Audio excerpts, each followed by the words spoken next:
The reason Christian marriages are failing isn't what Clint Eastwood expected Jesus to say. It wasn't infidelity, though that's epidemic. Wasn't financial stress, though that destroys plenty. Wasn't lack of communication or incompatibility, or the dozens of other reasons marriage counselors cite. Wasn't even pornography or social media or the cultural pressures everyone blames. What Jesus showed Clint in a dream that lasted all night was simpler than that. More fundamental, more devastating, and more fixable, if people had the courage to hear it. Your marriages are failing, Jesus said, standing in a place that looked like a wedding chapel but felt like a courtroom, because you're asking them to do something they were never designed to do. You've turned marriage into an idol. And idols always disappoint, always destroy. The truth Jesus revealed wasn't just shocking, it was offensive. It contradicted everything modern Christianity taught about marriage, everything the book said, everything the conferences promised, everything couples believed they were supposed to pursue. But it explained why Christian marriages were failing at nearly the same rate as non-Christian ones, why so many believers who'd done everything right still ended up divorced or miserably married, why the promises of happily ever after turned into barely surviving together. This is what Jesus showed Clint Eastwood about marriage, and why it matters for every couple who wants something more than just survival. The dream began at a wedding, but not a joyful one. Clint Eastwood had been married before. Twice, actually. He knew something about marriage, about its promises and its failures, about the gap between the wedding day and the reality that follows, about how love that feels eternal can become something barely recognizable. So when Jesus appeared to him in a dream and said, "I need to show you something about marriage, something my followers have gotten completely wrong," Clint was both curious and defensive. He'd made his mistakes, but he'd also seen plenty of Christian couples who seemed to have it figured out, who appeared happy, who posted smiling photos, and spoke in glowing terms about God's blessing on their union. The dream began at a wedding reception. Everything was perfect. The decorations were Pinterest-worthy. The cake was stunning. The venue was gorgeous. The couple looked radiant. Their vows had been beautiful, carefully crafted promises about forever and faith and following God together. "Watch," Jesus said, standing invisible beside Clint. The couple danced their first dance, gazed at each other with obvious adoration, accepted congratulations from guests who assured them this was the beginning of the most wonderful journey. The pastor who'd married them gave a toast about God's design for marriage and how this couple was going to be an example to others. Everyone believed it. The couple believed it most of all. "Now watch this," Jesus said. And the scene shifted. 5 years later, same couple, but the radiance was gone. They sat across from each other at a dinner table in silence. Not peaceful silence, the silence of two people who'd run out of things to say to each other, or who were too tired to fight again. The wife's eyes were red from crying earlier. The husband's jaw was clenched. The dinner was getting cold. "What happened?" Clint asked. "Watch more," Jesus said. The scene shifted again. 7 years. The husband was working late. Again. Not because he had to, because it was easier than going home. The wife was on her phone, scrolling through pictures of other couples who looked happy, wondering what was wrong with her marriage, with her, why she couldn't make it work the way everyone said it should. They were still Christians, still went to church, still prayed together occasionally, though the prayers felt mechanical, still had sex sometimes, though it felt obligatory, still posted occasional photos that suggested they were fine, better than fine, blessed, but privately they were drowning, and they didn't know why. They'd done everything right, married as Christians, prayed about it, had a church wedding, committed to biblical principles, joined a small group, read the books, attended the conferences, and it still wasn't working. This is where most marriage counseling starts. Jesus said, trying to fix the symptoms, better communication, quality time, acts of service, understanding love languages, all good things, but none of them address the real problem. "What is the real problem?" Clint asked. Jesus turned to face him fully. They built their marriage on happiness, and happiness is a terrible foundation. "Let me show you what I mean," Jesus said. The scene shifted to a different couple, this one at the altar exchanging vows. But Jesus paused a moment, freezing them in place. "Listen to what they're saying," he instructed. Not the words, the meaning beneath the words. Clint listened. The vows were beautiful, traditional, about loving and cherishing, about sickness and health, about better and worse, about forsaking all others. Now listen to what they're actually promising, Jesus said. And suddenly Clint could hear the unspoken subtext, the assumptions beneath the spoken word. I promise to love you as long as you make me happy. I promise to cherish you as long as you meet my needs. For better or worse, but mostly better. I'm not actually prepared for worse. In sickness and health, but I expect mostly health. Sickness wasn't part of the plan. Forsaking all others, because right now you're the one who makes me feel complete. They don't know they're adding those conditions, Jesus said softly. They believe they're making unconditional promises, but the entire foundation of modern marriage, even Christian marriage, is conditional. It's built on mutual happiness, mutual fulfillment. The unspoken contract is, I'll make you happy if you make me happy. The scene unfroze. The couple completed their vows, kissed, walked down the aisle to applause. Everyone celebrated. No one noticed the fragile foundation. And then Jesus continued, life happens. A couple 5 years later, the wife had gained weight after 2 pregnancies. She caught her husband looking at younger women. The husband had lost his job. He heard the disappointment in his wife's voice when she talked about their life. They'd both changed, grown, but not necessarily in the same direction. And the happiness that was supposed to sustain them, it flickered, faded, failed. This is when they panicked, Jesus said, because they built everything on happiness, and happiness is gone. They try to get it back. They try harder. They read books. They go to counseling. They pray for God to restore their marriage, but they're asking me to restore something that was never properly built in the first place. Clint felt something uncomfortable stirring in his chest. Recognition? He'd lived this in his own marriages. The pursuit of happiness. The assumption that if they just did things right, happiness would sustain them. The shock when it didn't. So what should marriage be built on, he asked. Holiness, Jesus said, not happiness. Holiness. The word hung in the air like a challenge. Holiness, not happiness. I never promised happiness, Jesus continued. I never said following me would make you happy. I said it would make you holy, would transform you, would sanctify you, would crucify your selfishness and resurrect you as someone capable of real love. He gestured around them. But modern Christianity has sold people a lie, that if they marry as Christians, if they pray together and go to church together and follow biblical principles, they'll be happy. They'll have a blessed marriage. God will reward their faithfulness with fulfillment. And when that doesn't happen, when marriage is hard and frustrating and disappointing, they think something's wrong. They think they married the wrong person. They think God has abandoned them. They think they're failing because no one told them the truth. What truth? Clint asked. That marriage isn't designed to make you happy. It's designed to make you holy. It's not designed to fulfill you. It's designed to sanctify you. It's not designed to complete you.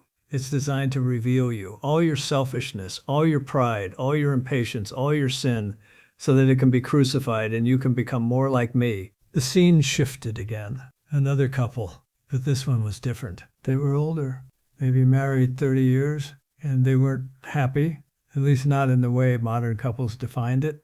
They'd been through hell together, a child's death, financial ruin, health crisis, betrayal and forgiveness, seasons of distance and seasons of closeness, but they were still together, still committed, still fighting for each other, even when fighting with each other.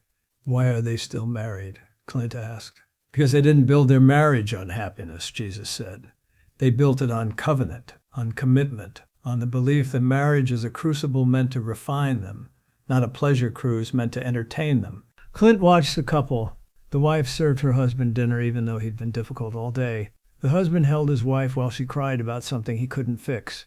They prayed together not because it made them feel close, but because they'd committed to doing it even when it felt dry. There was something powerful there, something sustainable. Not the fireworks of romantic happiness, but the steady burn of covenantal love, love that had been tested and hadn't broken, love that had died and been resurrected, love that had stopped being about feeling good and become about being faithful. This, Jesus said, is what marriage is supposed to produce. Not happiness, holiness, not fulfillment, faithfulness, not bliss, character. But doesn't God want us to be happy? Clint asked. Jesus smiled sadly. I want you to have joy, which is different from happiness. Happiness depends on circumstances, on whether things are going well, on whether your needs are being met. It's temporary, conditional, fragile. Joy is different. Joy is deeper.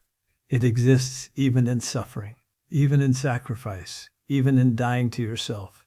It's the satisfaction of becoming who you were created to be, of loving the way you were designed to love, of laying down your life and finding it again. But your culture, even your Christian culture, has confused the two.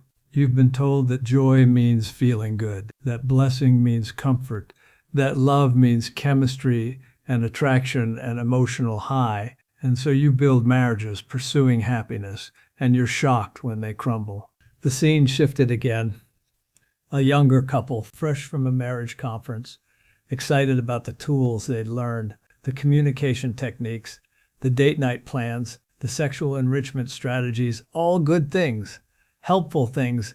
They'll try these things, Jesus said, and for a while they might work, they might feel happier, more connected, and they'll think they've fixed their marriage. But then Jesus paused as the scene fast-forwarded. 2 years later, the tools weren't working anymore. The date nights felt forced. The communication techniques felt manipulative. The sexual strategies felt mechanical. They were doing all the right things, but the happiness still leaked away. Because you can't manufacture happiness, can't sustain it through technique, can't program it through discipline. Happiness is a feeling, and feelings are unreliable. They come and go based on circumstances, brain chemistry, stress levels, hormone cycles, sleep quality. You can't build a lifelong covenant on something that changes with the weather. So what do you do? Clint asked. Just accept being miserable? No, Jesus said firmly. You stop pursuing happiness and start pursuing holiness. You stop asking, am I happy? And start asking, am I becoming more like Christ? You stop expecting your spouse to complete you and start recognizing they're the sandpaper God is using to smooth your rough edges. You embrace the truth that marriage is hard because transformation is hard. That conflict reveals your selfishness so it can be crucified. That disappointment reveals your expectations so they can be surrendered. That frustration reveals your control issues so they can be released. Let me show you what this looks like practically. Jesus said, the scene shifted to a couple in conflict. Real conflict. She'd discovered he'd been hiding spending. He was furious that she'd violated his privacy by checking. They were both hurt, both angry, both self-righteous. This is where most couples get stuck, Jesus said. Each one convinced they're right, each one waiting for the other to apologize first, each one keeping score, each one withholding love until their conditions are met. The happiness-based marriage says, I'll forgive you when I feel like it, when you've earned it, when I'm no longer hurt, when you've proven you've changed. But the holiness-based marriage says something different. The wife in the scene took a deep breath. I forgive you, she said, not because she felt like it, not because he deserved it, but because forgiveness was the crucifixion of her right to revenge, her right to make him pay, her right to stay wounded. It cost her something. Clint could see it on her face. The dying of her justified anger, the surrender of her victim status, the choice to love when love wasn't easy. This is holiness, Jesus said. Not the absence of hurt, but the choice to love despite hurt. Not the absence of wrong, but the refusal to let wrong dictate your response. This is dying to self. This is taking up your cross. This is following me. The husband in the scene paused. He could have defended himself, could have justified his behavior, could have pointed out her faults, but instead he said, you're right. I was wrong. I betrayed your trust, and I'm sorry. Not because it made him happy to admit it, but because humility was the crucifixion of his pride, his need to be right, his fear of being seen as weak. This is sanctification, Jesus said. God uses marriage to kill what needs to die in you. Your selfishness, your pride, your insistence on your own way. And when you let it die, when you choose holiness over happiness, you find something better than happiness. You find transformation, You find real love. You find me. But what about couples who are just incompatible? Clint asked. Jesus shook his head. That's another lie your culture tells. That compatibility is the key to marriage success. That if you just find the right person, your soulmate, your perfect match, marriage will be easy. But I didn't design marriage to be easy. I designed it to be transformative. I didn't create it for your comfort. I created it for your sanctification. I didn't intend it to make you happy. I intended it to make you holy. The scene shifted to show multiple couples. Young, old, wealthy, poor, similar personalities, opposite personalities. Every marriage has incompatibility, Jesus said, because every marriage is between two sinners, two selfish people, two people who want their own way. The question isn't whether you're compatible. The question is whether you're committed to dying to yourself and loving the way I love. He turned to Clint. I loved people who were incompatible with me, who rejected me, who betrayed me, who killed me. And I loved them anyway, not because they made me happy, not because they met my needs, not because they were compatible with me, but because love isn't about what you get. It's about what you give, what you sacrifice, what you die to. That's the truth about marriage. It's not about finding someone who makes you happy. It's about becoming someone who loves sacrificially, someone who forgives quickly, someone who serves humbly, someone who remains faithful even when faithfulness is hard. And here's the mystery, Jesus said softly. When you stop pursuing happiness and start pursuing holiness, when you stop demanding that your marriage fulfill you and start asking how your marriage can transform you, something unexpected happens. You find joy, real joy, not the shallow happiness that depends on circumstances, but the deep satisfaction of becoming who you were created to be, of loving the way you were designed to love, of participating in the kind of self-giving, other-centered, cruciform love that I demonstrated on the cross. So this is why Christian marriages are failing, Jesus said. Bring it all together, not because they lack tools or techniques or information, but because they're built on the wrong foundation. They're pursuing the wrong goal. They're asking marriage to do something it was never designed to do. Marriage can't make you happy. Only I can do that. Marriage can't complete you. Only I can do that. Marriage can't fulfill you. Only I can do that. Marriage can't fulfill you. Only I can do that. But marriage can make you holy, can reveal your selfishness so it can be crucified, can create friction that smooths your rough edges, can put you in situations where you have to choose between your comfort and Christ-likeness, can teach you what love really is. Not a feeling but a choice, not romance but sacrifice, not getting but giving. The dream began to fade, but Jesus' final words burned into Clint's consciousness. Tell them, tell my people, stop asking whether your marriage makes you happy. Start asking whether it's making you holy. Stop demanding that your spouse fulfill you. Start asking how you can love them the way I love the church, sacrificially, unconditionally, permanently. Stop building your marriage on happiness. Build it on holiness. Build it on covenant. Build it on the commitment to love, even when love is hard, especially when love is hard, because that's when love is most real, most transformative, most like me. Clint woke with the weight of revelation on him. The dream had been more than a dream. It had been a confrontation, an exposure, a truth that explained everything he'd experienced and witnessed about marriage. He thought about his own marriages, the pursuit of happiness, the disappointment when happiness faded, the assumption that something was wrong with him, with her, with the relationship, the belief that if it was right, it would feel right, be easy, make him happy. He'd been building on the wrong foundation his entire life. Within days, he was sharing what Jesus had shown him, first with his grandson Marcus, whose marriage was struggling. Marcus and his wife were good people, committed Christians, but they'd been fighting for months, and both were wondering if they'd made a mistake. You didn't make a mistake, Clint told them. You're just pursuing the wrong thing. You're asking your marriage to make you happy, and it can't. It's not designed to. It's designed to make you holy. Marcus stared at him. So what? We just accept being miserable? No, Clint said, echoing Jesus' words. You stop measuring your marriage by happiness and start measuring it by growth. You ask, is this making me more patient, more forgiving, more humble, more loving, more like Christ? If the answer is yes, even if it's hard, even if it hurts, even if you're not happy, then it's working. He watched recognition dawn on Marcus's face. The same recognition Clint had felt in the dream. The realization that they'd been trying to fix something that wasn't actually broken. That the struggle wasn't a sign of failure, but a sign of sanctification.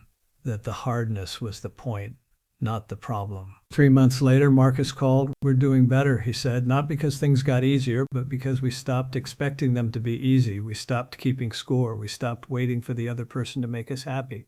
We started choosing to love even when we didn't feel like it."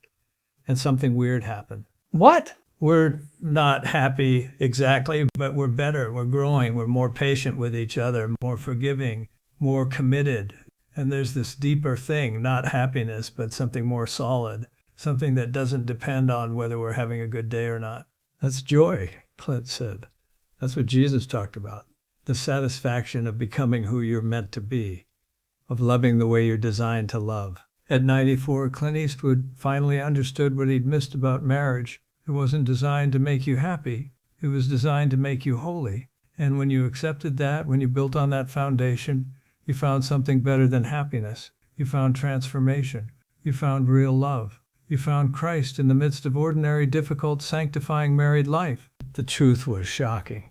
But it was also liberating because it meant that a hard marriage wasn't a failed marriage. A struggling marriage wasn't a wrong marriage. A marriage that required sacrifice and death to self and constant forgiveness wasn't broken. It was working exactly as designed, making you holy one difficult day at a time.